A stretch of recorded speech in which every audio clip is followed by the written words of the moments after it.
Vantage Point with True North Wealth Partners is for our clients and those wanting to learn more about what's really going on within the markets and economy, as well as overall financial planning topics. All right, welcome everyone to Vantage Point with True North Wealth Partners. I'm Andy Smith. Eric Susi. And here we are, episode 5, November 10th, 2020. November 10th. Didn't we just go trick-or-treating? Seems like it.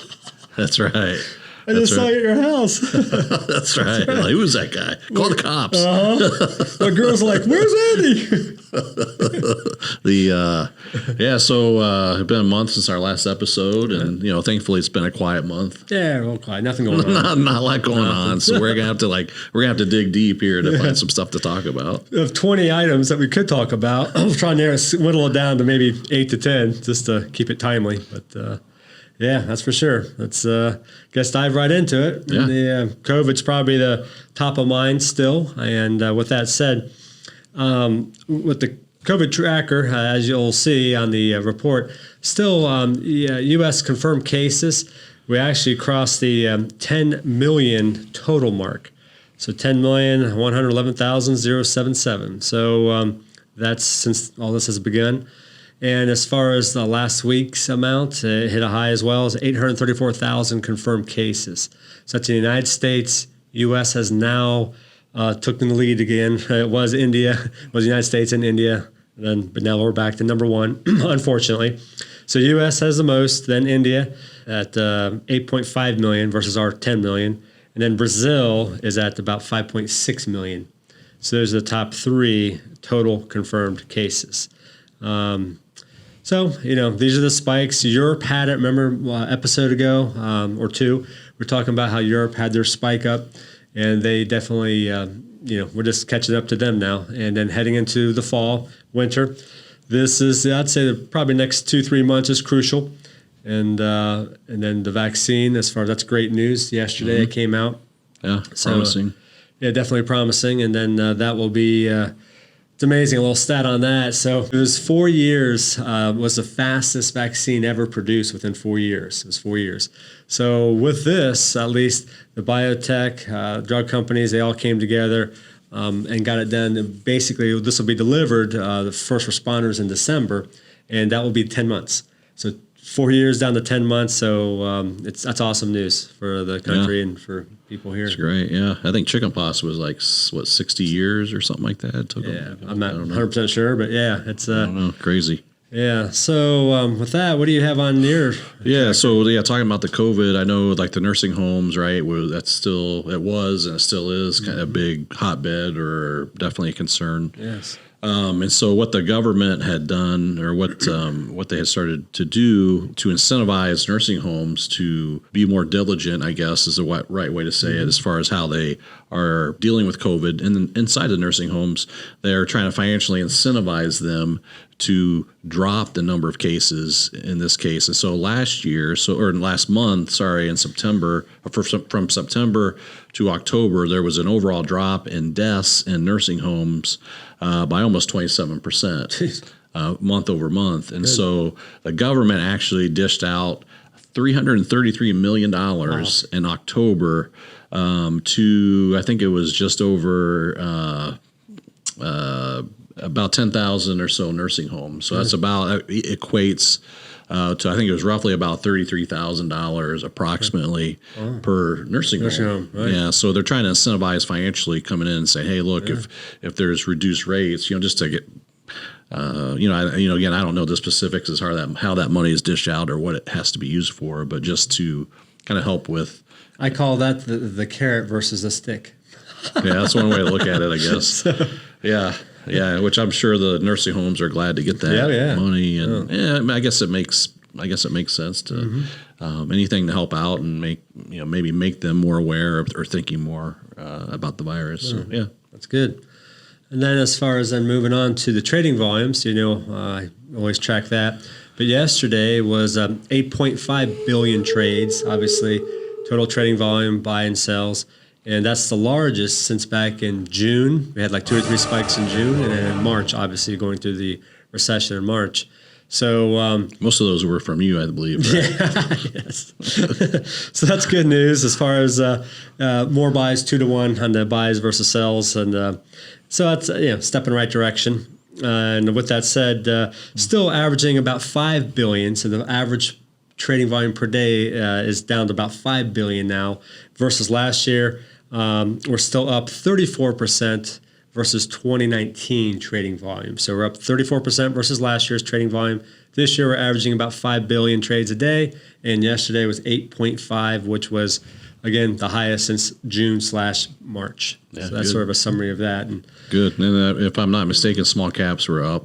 correct. So that's a good sign, right? Great sign for sector rotation. That's amen, Andy, on that one. So finally, we're starting to get the spread out of sector rotation, getting away from just the FANGs. So, Apple was down here earlier today. This is on the 10th. But, there's some finally getting away from those top 5 that hold, 24% of the S&P, 46% of the QQQ, which is the NASDAQ. So, again, trying to deleverage from that. Still, the space is fine. Those 5 companies will be around, tons of cash. So it's a safe place. But the overall goal of the economy, you need to diversify, sprinkle it out more. And that's what's going on right now. And just heading into like quarterly earnings and things of that nature. So third quarter, we're rounding third base, heading for home. So we're almost done with the quarterly earnings. But we're getting roughly with about 89% of the S&P 500 companies that reported have been great. As far as the decline, they expected a 22% decline year over year for the third quarter for earnings per share, and it's only a decline of roughly 8% year over year. So the earnings per share. So it's similar to second quarter, down roughly 8%. The third quarter is down still 8%, but it's not as bad as first projected. So that's good. As far as just a ton of other stats, as far as like what's interesting is the bonds. I've been following on my charts. I track the bonds. So the bonds right now, there's a 30-year bond and a 10-year. So the spread on the short end of the yield curve, the 2s and 10s, it's widening. The gap is widening, i.e. steepening. So it's going higher. So that's good. The short end of the yield curve, the Fed's keeping it lower for longer. And you'll see that on the federal funds rate here. This is just a chart that talks about how the federal government is going to be keeping the short end of the yield curve at pretty much near zero through 2023. Yeah. So and when you say short end, what does that mean? 3 months, the 7 month, the 2 year as well. Okay. So pretty much 2 year and under, put it that way. All right. So that's the short end of the yield curve. They want to keep that as low and short. So with that said, as you can see on this, it's projected out going through the federal funds rate. So it'll be lower for longer on the short end. But conversely, you can still have the widening, the gap of spread, and that's what's happening right now. So the 30-year is hitting 175, 176 today. So I just checked it before coming in here. And we haven't seen a 1.75 30-year rate since January, February of this year. So we're going back to retrenching of those highs. And now that's on the 30-year. The 10-year right now is around 0.96. So, on my daily hedge eye thing, they're hitting about 1.01, sort of the risk range for the 10-year. And so it could hit a little over 1%. But it's going to be in that little range for a while. And if you recall, the 10-year was down basically to the 0.5 range. Yeah. So it's not getting much with bonds. No, but it's interesting. It's doubled, in just a few months. Sure. So that's the point I wanted to point out. So even though the Fed's going to keep buying stimulus, they're going to keep the party going to continue this recovery, and they're going to be accommodative to the inflation.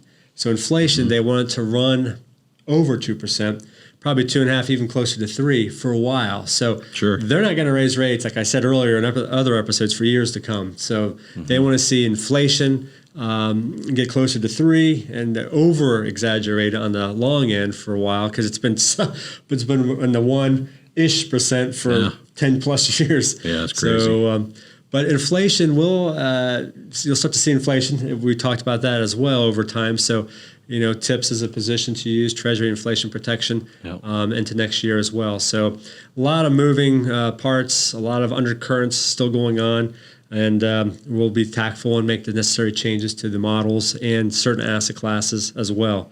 So that's sort of a summary on the earnings and just sort of certain things that's going on within the bonds too. Yeah. So that's, I believe on top of that too, with inflation and Social Security Administration announced with a 1.3% COLA cost of living adjustment. COLA, yep. For 2021. Correct. So 1.3. So a little bit higher than inflation, at least right now. Yeah, for now. Close to it. So it's better than zero. Remember a couple of years it was 0-0. Yeah, that's so, right. You'll be getting something next year for everybody who's on Social Security. So talking about the VIX, you've heard us talk about the VIX, the volatility index. So that's the predictability of what the markets are going to do 30 days going out. So anytime it's above the 30 handle or 33 in that range, you can expect the markets, the S&P 500 index, go up or down roughly 10%. So it's just a volatility index over greater than 30 ish. Then expect that volatility. So right now we're well below it.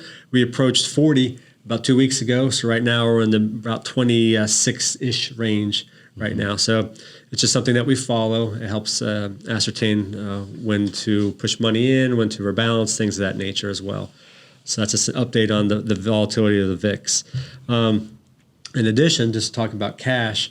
So, still on all these calls, whether it's Hedgeye, JP Morgan, Wisdom Tree, First Trust, Charles Schwab, all the different vendors and sources that we use for our research, strategic partners, I should say.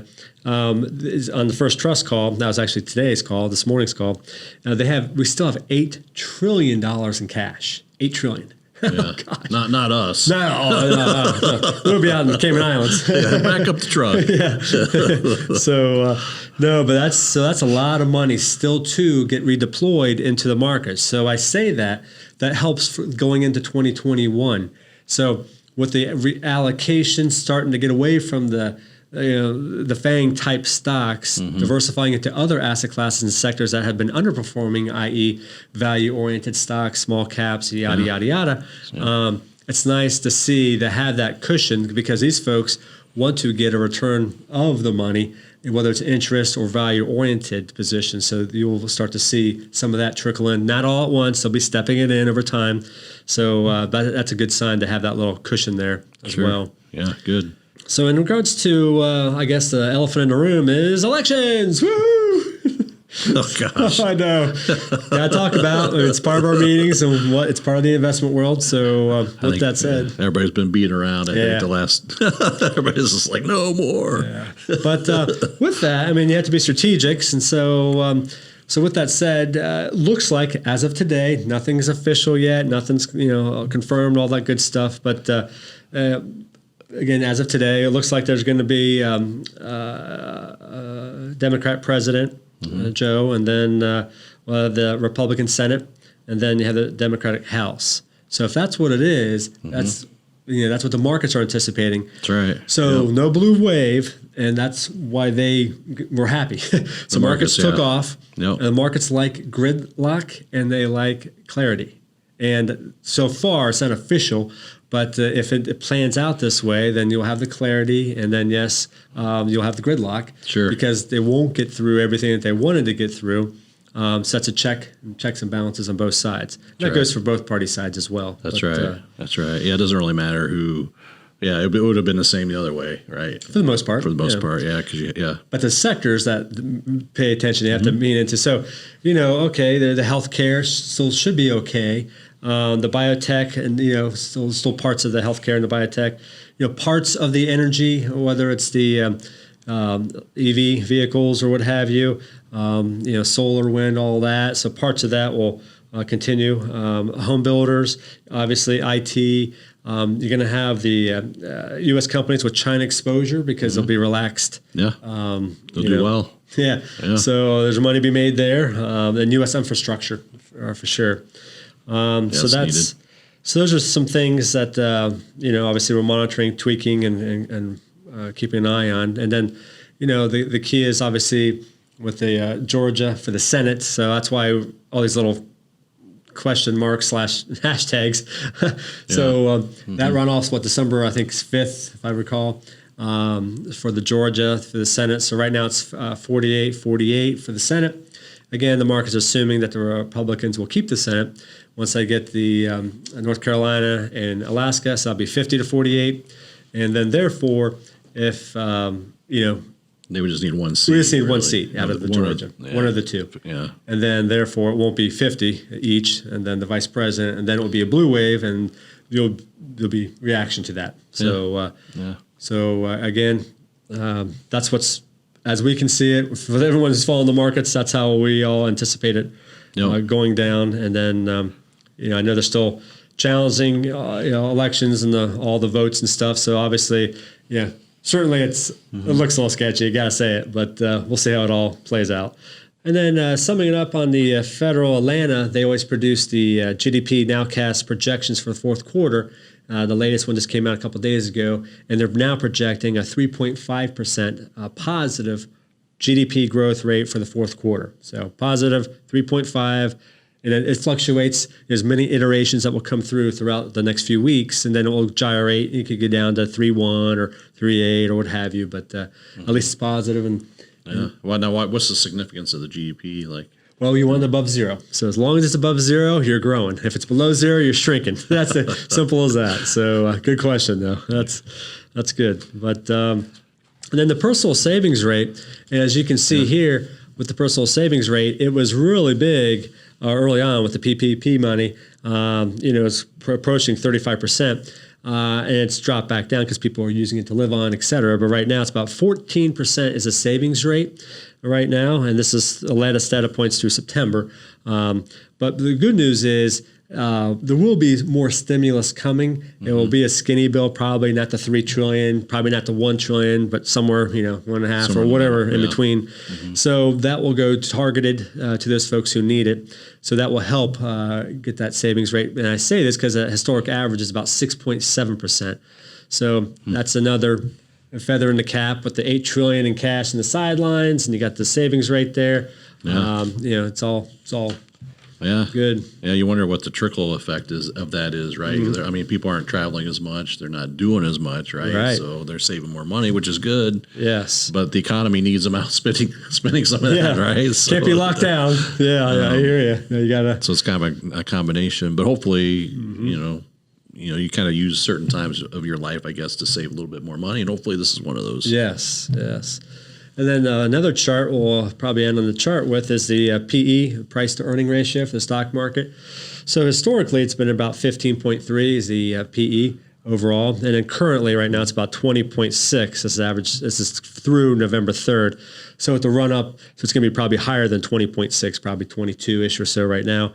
But you can see compared to the tech bubble of 24, it is what it is, but it's something that we follow, and that's just the forward earnings as far as what the stock, the price of the stock compared to the earnings for the stock market in general.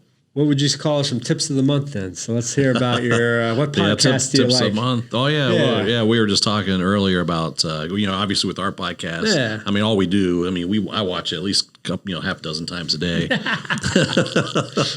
But there are other podcasts. I'm a big fan of podcasts. Whether I'm at home working or driving, it's just. So Eric and I were just talking about, hey, what podcast do you like to listen to? And there's a couple. I have a couple favorites. There's one. It's called "The Art of Manliness" is the name. I know it's. I like the name. Manliness. Yeah, it's kind of odd. I know that I would be listening to that, but it's good. It's just it's updated a couple times a week, and there's a lot. It's just kind of like life. I don't say everyday stuff, but they had an episode on like how to be a digital minimalist. They had one on there, just different articles like how to escape a bear attack. Nice. Just weird kind of guy stuff, I guess. Right. And then the other one is it's called onlinegreatbooks.com. It's just a group of, every week that it's updated on Thursdays, and they just pick a book and they review it. And it's pretty interesting because it's not necessarily books that they always agree with, and so it's just it provides some good discussion, and they do a really good job with it. So those are just two I like, I guess, and there's some other fun ones. Yeah, But, that's good. Yeah. And then how about tomorrow's big announcement? What's the wine going to be rolling out? Yeah. So we just got word that the governor obviously has a he's going to be talking to the state Wednesday night. Yeah. So kind of the anticipation, at least from our We know what's coming. we have connections at the state house. Yeah. So it's that he's going to possibly start to roll back some of the like dining out. Possibly saying you can't dine in, you can't go out and go in, but you can go out and take pick out. up. Yeah, take out. Take out. Right. And so, but we'll see what he says. Hopefully, I know the governor he has mentioned. I know, he has made comments that he wants to keep things going. He doesn't want to shut down things. Right. But there's some spike numbers. Yeah, we got to mask up. We got to get through this next few months and continue onward there. But Yep. I guess ending on just another little tip of the month here, what have you. So housing inventory. So housing inventory is below 3 months right now, just a shade under 3 months. So, what does that mean? Well, back in 2010, it was 12 months of housing inventory. So, 12 months all the way down to less than 3 months now. So that's why prices are higher for housing. So that's not good news for the single family home startups, just folks wanting to get into that 200, 250 range house. Yeah. House prices now are 275, 300. It's ridiculous. Yeah, I've never insane. seen it. It is. Yeah. But so that's just something to consider. So housing prices, this is coming from JP Morgan on a call and also from Hedgeye. Also, housing prices will continue next year, but hopefully not as the pace and toward pace it's been this year. Sure. It's been crazy. Well, but with the exception of two places.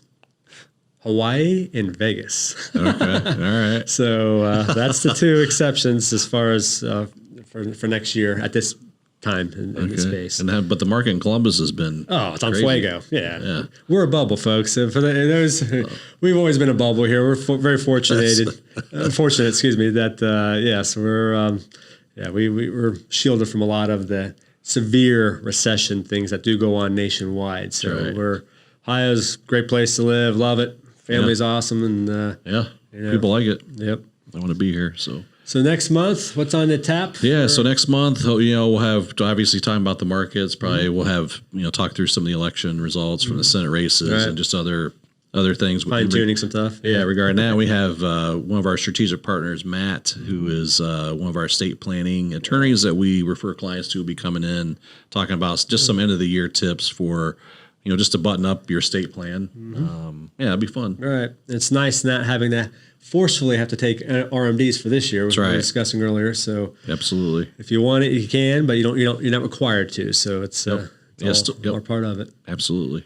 All right, folks. Well, that's it for the 10th of November on a warm 75-degree day before winter rolls through. That's right. Appreciate you listening, following us, and stay healthy, wear the mask, and see you next time. All right. See you guys.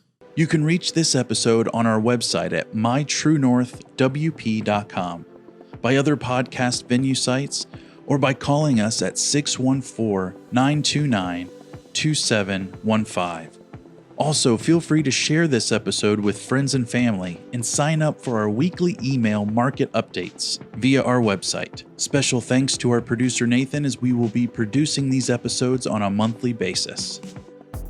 Investment advice offered through Stratus Wealth Advisors, LLC, a registered investment advisor, DBA True North Wealth Partners. Investing involves substantial risk.